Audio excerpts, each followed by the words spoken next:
여러분 안녕하십니까? 계속해서 대구 경북 소식을 전해드리겠습니다.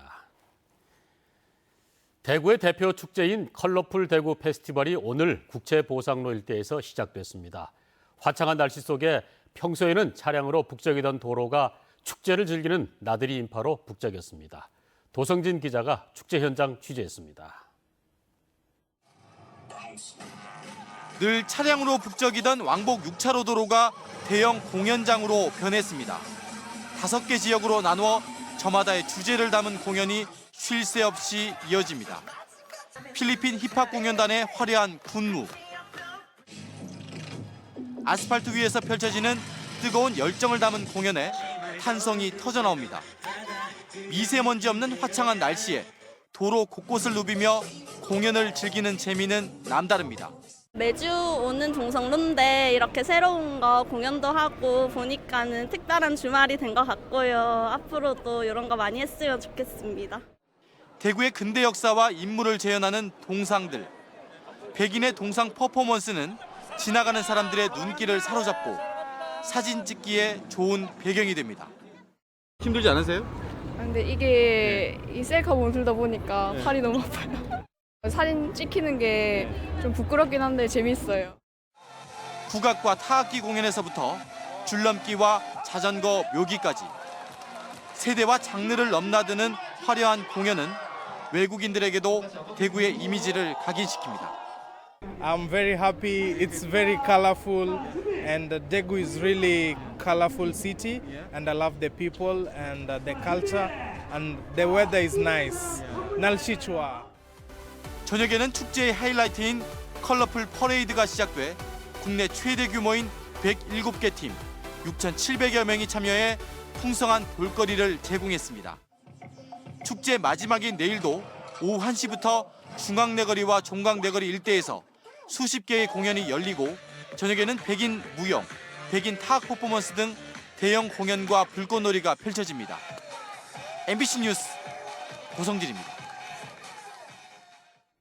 경북 내륙 지역에서도 선비문의 축제와 막걸리 축제 등 다양한 행사가 이어졌습니다. 각 축제장에는 모처럼 나들이에 나선 관광객들의 발길이 이어졌습니다. 이호영 기자가 취재했습니다. 5월의 여왕 철쭉꽃이 활짝 핀 소백산 연화봉. 연분홍빛 철쭉이 산 정상을 뒤덮고 산을 찾은 등산객들은 철쭉의 화려한 자태에 고된 산행도 잊었습니다. 철쭉꽃이 너무 만개하고 예뻐서요. 다음에 또 와보고 싶은 그런 풍경이었습니다. 날씨도 너무 좋았고요. 대통령 선거로 선비문화축제 기간이 변경돼 소백산 철쭉제와 겹치면서 주말을 맞아 소백산과 선비촌 축제장에는 많은 인파들이 몰렸습니다. 명주 한국 선비문화축제와 함께 소백산 철쭉제가 열리고 있습니다. 5월에 정말 좋은 계절에 이 사람을 살린 산 소백산에 오셔서 철쭉도 만끽하시고 올해 처음 도입된 선비세상 증강현실 게임과 포켓몬고와 유사한 가상 게임 공간은 젊은이들에게 새로운 체험거리를 제공했고 선비 음식 경연대회와 안양선생 휘호대회, 뮤지컬 정도전 등도 다채롭게 진행됐습니다. 예천군과 세계유교문화재단이 주관하는 삼강주막 막걸리 축제장에도 연분홍빛 사람꽃이 활짝 피었습니다.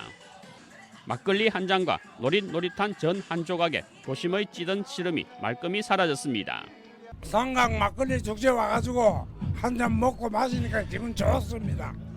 주막에서 만나는 삶의 여정이란 주제로 내일까지 열리는 삼강주막 막걸리 축제는 가요제와 팔도 막걸리 전시, 곤충 푸드쇼, 그리고 삼강생활예술제 등이 다채롭게 진행됩니다.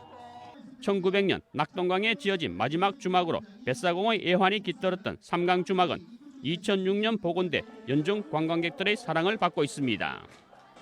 모처럼 미세먼지도 없고 맑은 날씨를 보였던 경북 내륙 지역은 휴일인 내일도 맑겠고 낮 최고 기온은 30도까지 올라 다소 덥겠습니다. MBC 뉴스 이호영입니다. 지난해에 이어서 또다시 시즌 중반에 사령탑이 떠나며 대구FC가 위기에 빠졌습니다. 5월 내내 이어진 연패의 사슬을 끊는 것이 무엇보다 중요한데요. 내일 홈에서 펼치는 상주전에서 분위기 반전을 노립니다. 석원 기자의 보도입니다.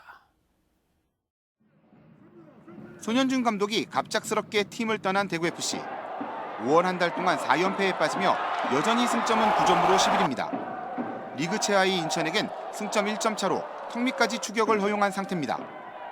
감독의 빈자리를 대신한 안드레 코치가 감독 대행으로 상주전을 준비하며 강조한 건 믿음과 훈련이었습니다. E eu acredito muito no grupo, né? Confio muito nos jogadores que nós temos aqui, né? Infelizmente as coisas não vêm dando certo, né? Mas eu tenho certeza que isso vai ser revertido com muito trabalho, né? Acho que isso é fundamental, trabalhar dia a dia para que os resultados venham.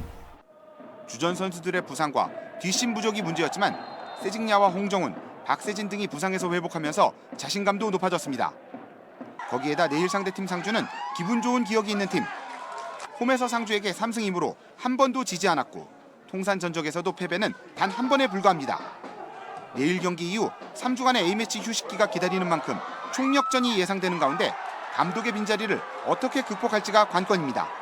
다가오는 상주전에서 얼마나 빠르게 팀을 안정시키느냐에 따라 올 시즌 잔류 여부도 확인해 볼 수 있을 전망입니다. MBC 뉴스 서건입니다. 지난 19대 대선에서 바른정당 대선 후보로 나섰던 유승민 의원이 오늘 대구 중구에서 열린 유승민과 함께하는 팬미팅 행사에 참석했습니다.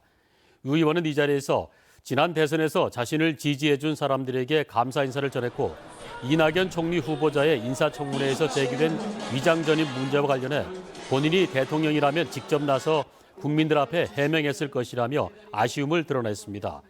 유승민 의원은 오늘 팬미팅을 시작으로 전국을 돌며 순회 강연, 팬미팅 행사를 잇따라 가지며 당의 외연 확대에 주력할 것이라는 전망이 나옵니다.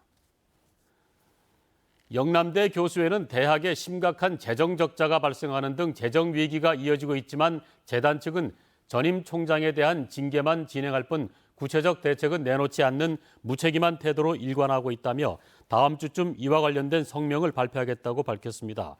교수회는 또 지난 2009년 구재단이 복귀하며 교수들의 연구와 학생 교육 지원 등 구체적 계획을 제시했지만 10년 가까이 지난 지금 어떤 계획도 실행되지 않고 있다며 비판했습니다.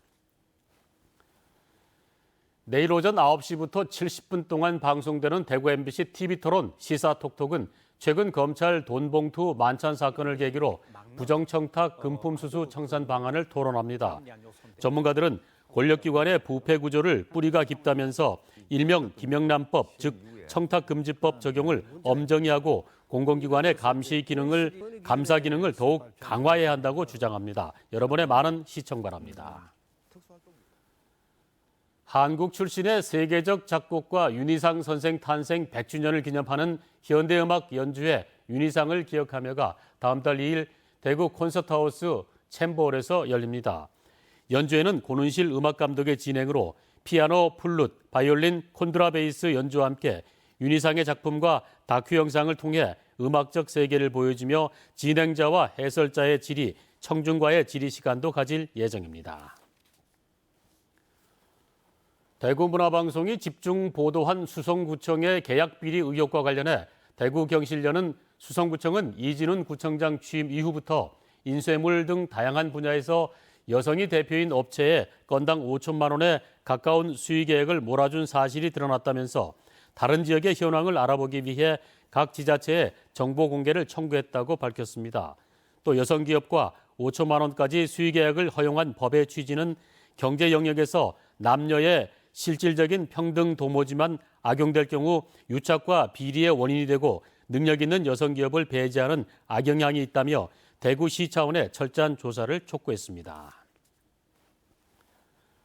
대구 동구청에 따르면 지난 2008년 대구선 철로가 없어진 동대구역부터 안심 대림육교까지 7.5km 구간 철로터에 산책로와 운동기구를 설치하는 공원 조성 사업이 최근 마무리됐습니다. 지금까지 반여월 공원과 아양공원이 차례로 조성됐고 최근 동천공원 조성도 끝나면서 국시비 140억 원이 들어간 사업이 모두 마무리됐습니다. 예천경찰서는 지난해 말부터 최근까지 자신이 관리하던 예천군 풍양면 저장창고 8곳에서 800kg들이 정부 양곡 2,200여 포대, 시가 22억 원어치의 정도의 정부 양곡을 빼돌려 처분한 혐의로 46살 김모 씨를 붙잡아 사건 경위를 조사하고 있습니다. 경찰은 자세한 범행 경위와 빼돌린 정부 양국 양을 조사하고 구속영장을 신청할 계획입니다. 지금까지 대구 경북권 소식을 전해드렸습니다.